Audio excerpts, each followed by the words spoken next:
agora o programa Educa Castanhal. Oi, gente, tudo bem com vocês? Espero que o final de semana tenha sido proveitoso e que estejam todos bem e com muita saúde. Eu sou a professora Meriellen Gama e a partir de agora abrimos as portas do Educa Castanhal para estreitar nossa comunicação com toda a cidade de Castanhal. Sábado foi o Dia da Consciência Negra. E esta semana, como anunciei anteriormente, vamos continuar falando sobre a diversidade étnico-racial. Hoje nossa aula conta com a participação da professora Rizeuda, que foi convidada para fazer um depoimento de alguns minutos, de compartilhar suas vivências, suas reflexões. Porém, gente, não nos sentimos à vontade para fazer um corte em sua fala, uma vez que perderia todo o sentido do que ela tem para compartilhar conosco. Tanto é que o material que seria um quadro se transformou em aula. Convido você a acomodar-se, respirar fundo, que iremos mergulhar em experiências de vida que irão te tocar e que talvez você diga, eu também já vivi isso. Professora Rizeuda, agora é com você. Olá, eu sou a professora Rizeuda Costa, filha de Deus, mãe, negra. E estou aqui para falar um pouco com vocês, um bate-papo, na verdade, sobre essa questão da negritude, da mulher negra, enfim, de um contexto que também, nós podemos dizer que é um contexto social em que eu, enquanto Rizeuda e mulher, estou nele. Então eu queria falar com você um pouco sobre isso, tá? Dizer para você que enquanto mulher nesse contexto social tive aí os interfaces da vida enquanto mulher e pessoa com a melanina acentuada, Muitos gostam muito de falar sobre a negritude, eu diria uma pessoa que tentou encontrar sua identidade nessa sociedade, Então eu queria falar com você hoje um pouco sobre isso, dizer para você que eu sou uma das milhares de mulheres que buscou ou que busca ainda essa identidade nesse contexto social, tá bom? Então, eu como mulher lembro-me muito bem que nesse padrão louco socialmente falando, eu tinha um sonho, E eu queria muito ser paquita, E seria impossível para mim na época ser paquita. Por quê? Porque não tinha uma paquita negra, com melanina acentuada ou negra de tinta forte, como você queira falar. Não existia, Mas eu, enquanto adolescente ali, eu queria muito ser paquita. Então veja que no meu contexto, enquanto mulher e de melanina muito acentuada, eu queria algo, sonhava algo e não podia, porque o contexto social dizia que não era possível. Então era uma das minhas buscas do que? Encontrar a minha identidade, ok? Como todo o contexto social existe padrão, o meu percurso, ele afunilou quando eu também busquei essa identidade no meio religioso, No meio religioso eu também busquei essa identidade e, detalhe, encontrei lá também o padrão. Esse padrão social que muitas vezes exclui a mim como mulher e negra e como você também, como mulher e negra. Então essa exclusão, ela também... Eu me deparei com ela nesse meio religioso, então busquei ser uma mulher religiosa, mas também havia um padrão. E o padrão lá, de certa forma, quis até ferir a minha autoestima. Por quê? Porque eu não tinha ali uma visibilidade de mulheres com o meu fenótipo, por exemplo. Tinha poucas, então eu tentei me enquadrar naquele padrão, que na época foi justamente o que? Alisar o cabelo. Você pode perguntar, professora Rizeuda, então não posso alisar meu cabelo? Pode, querida e querido. Você pode alisar, pode pintar de azul, de vermelho, o cabelo é seu.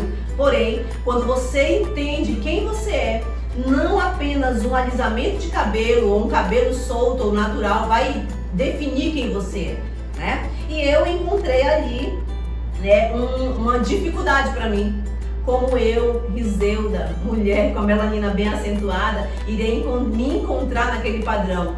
Alisei o meu cabelo para me enquadrar naquele padrão.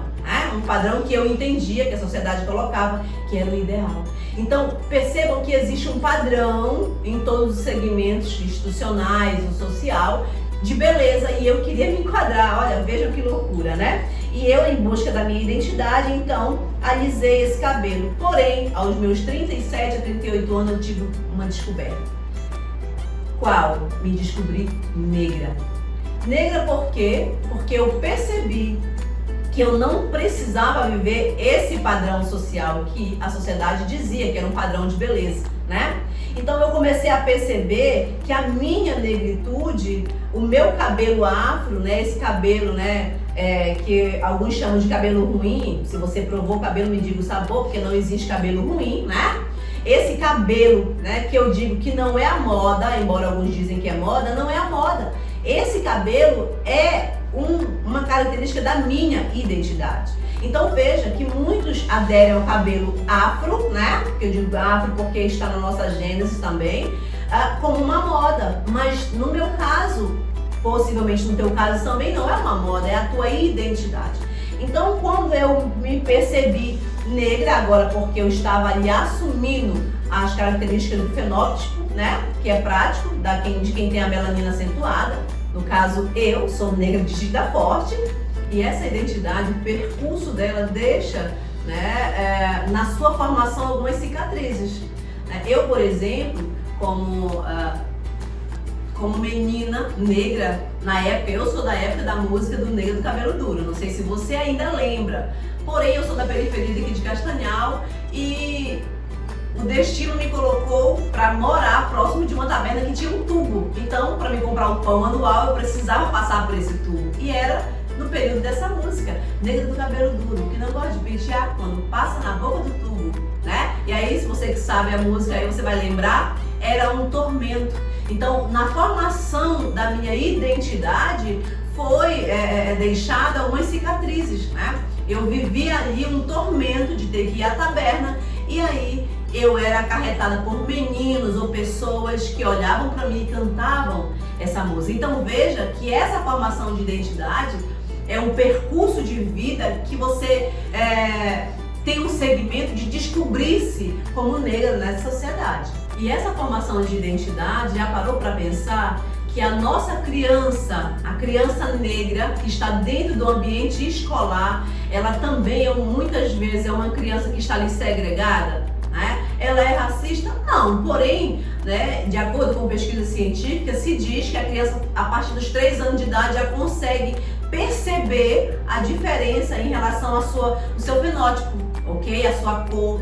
Já consegue. Ela é racista? Não, ela não é racista. Porém, o contexto social possibilita a essa criança a expressar muitas vezes ações racistas. Não que ela seja racista, mas que ela vivencia isso e ela transfere isso, né? Ok? Então veja que na formação de identidade, na minha enquanto criança e nas nossas crianças na instituição escolar, o que nós percebemos?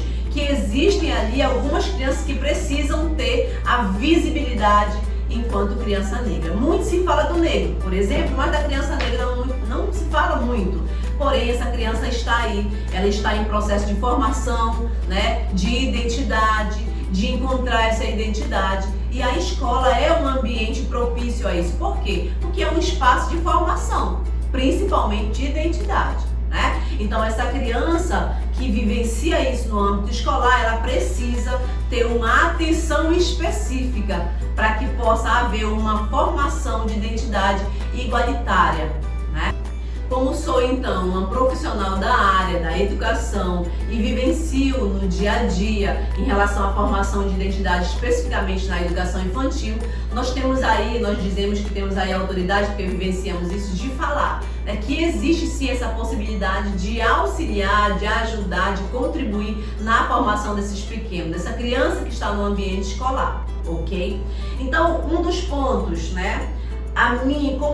Como eu vivi isso, qual foi a minha vida, qual foi a vivência que eu tive enquanto criança negra, por exemplo. Eu não sei você, mas a minha era doloroso. O meu cabelo muito amarradinho, né? Muito repuxado. E detalhe, a professora muitas vezes dizia aos pais: mãe, pai, amarre o cabelo do seu filho. Isso para a criança, né? Por conta do nosso cabelo sarará, era uma questão dolorosa, né? Eu particularmente por muitos anos usei meu cabelo na maquininha, pequenininha. Eu não sei se você lembra, mas eu usava meu cabelo punk, tá? Eu tinha aí aquele pente que era 4 dentes, tá? Eu puxava, ficava super bela no toque, né? Então, enfim, eu usava. Por quê? Porque pra mim era doloroso, o cabelo super puxado, amarrado, e eu não tinha ainda a minha identidade formada de ter o meu cabelo solto, porque é a minha identidade, né? Então veja que existe na educação também, no ambiente escolar, dificuldades para a formação de identidade dessa criança.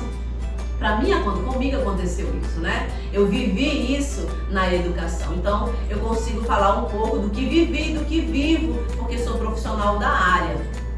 E aí eu vou me reportar também que não é só a criança pequena, o adulto ele é melindroso em falar sobre essa questão. E aí deixa passar essa criança que está sendo formada, que está sendo ali auxiliada nessa formação de identidade. Tem pessoas, por exemplo, professores ou coordenadores, enfim, o profissional da área que não quer falar sobre negritude. Então, há uma necessidade, porque estamos aí falando sobre a formação de identidade. Todos nós precisamos, né? Quando eu falo, por exemplo, de negritude, me reporto à África, por exemplo, eu preciso falar lá das rainhas, dos reis, das coisas belas que tem, né?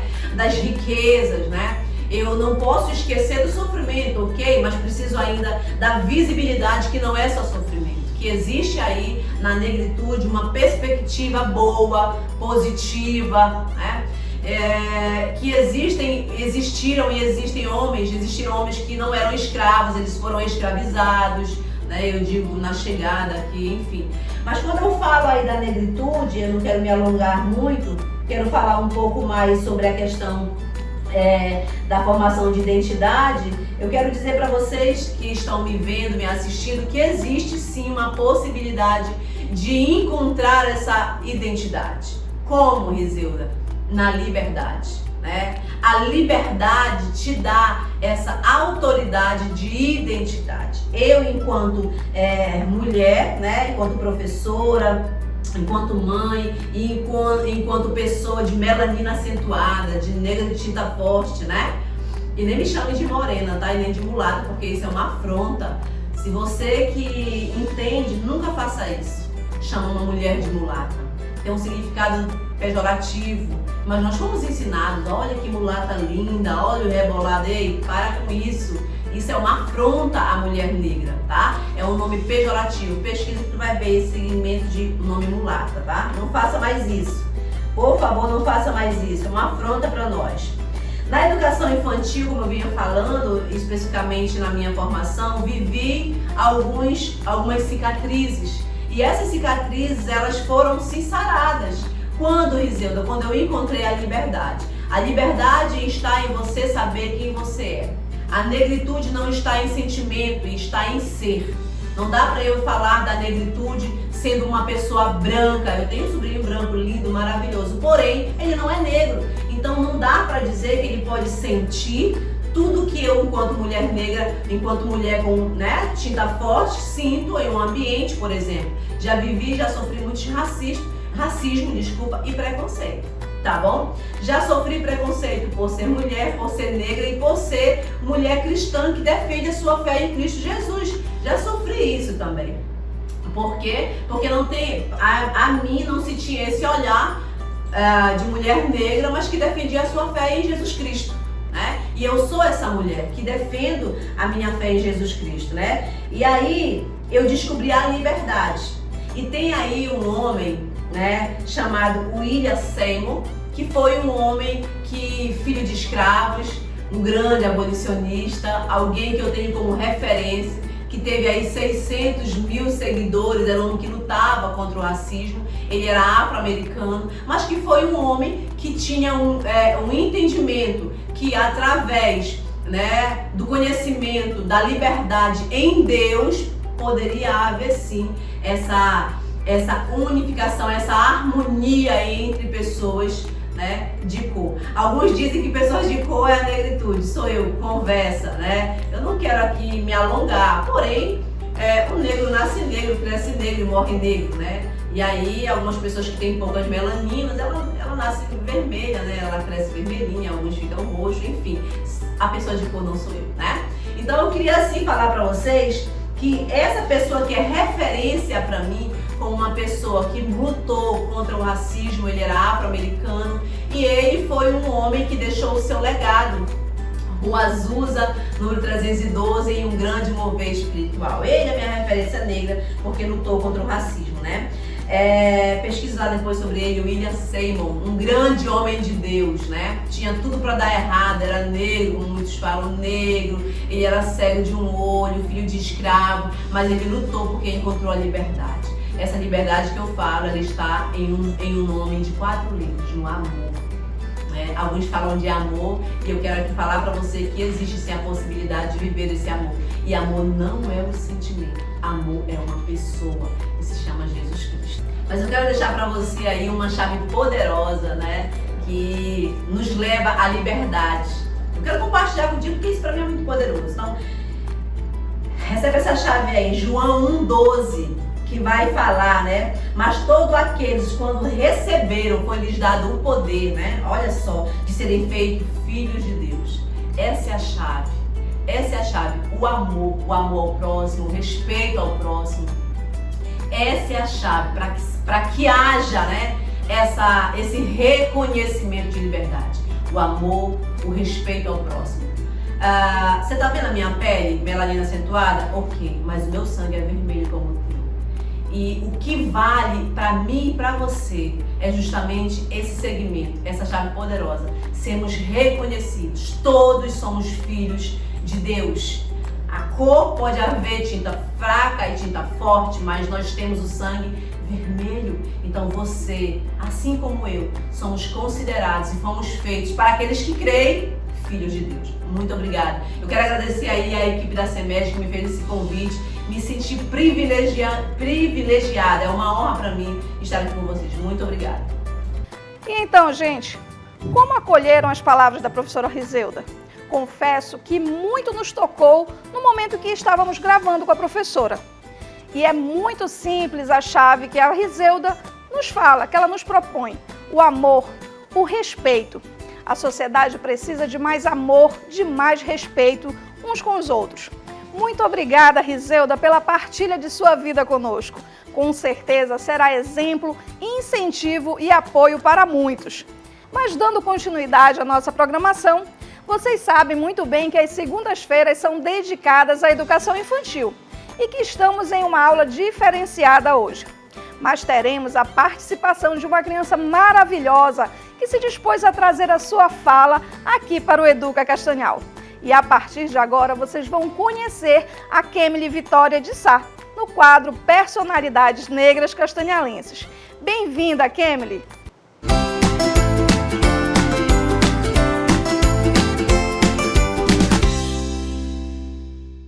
Olá, eu sou a Kemily Valéria de Sá Maria. Sou uma criança negra, de 9 anos de idade. Minha mãe também é negra. E eu não sou tão retinta quanto ela, mas eu sou negra. E o meu pai é branco. Eu queria que todas as crianças tivessem uma infância feliz e que todas elas pudessem brincar. E também, eu queria que também, o meu sonho é virar uma doutora. Também eu queria que elas, as crianças negras, pudessem fazer tudo o que elas quiserem. Tudo o que elas quiserem ser. Elas pudessem. Eu queria dar um abraço pro João e pra Manu. Um abraço também para meus primos. E também todas minhas amigas da escola. E eu queria dar um abraço para todas as crianças de Castanhal.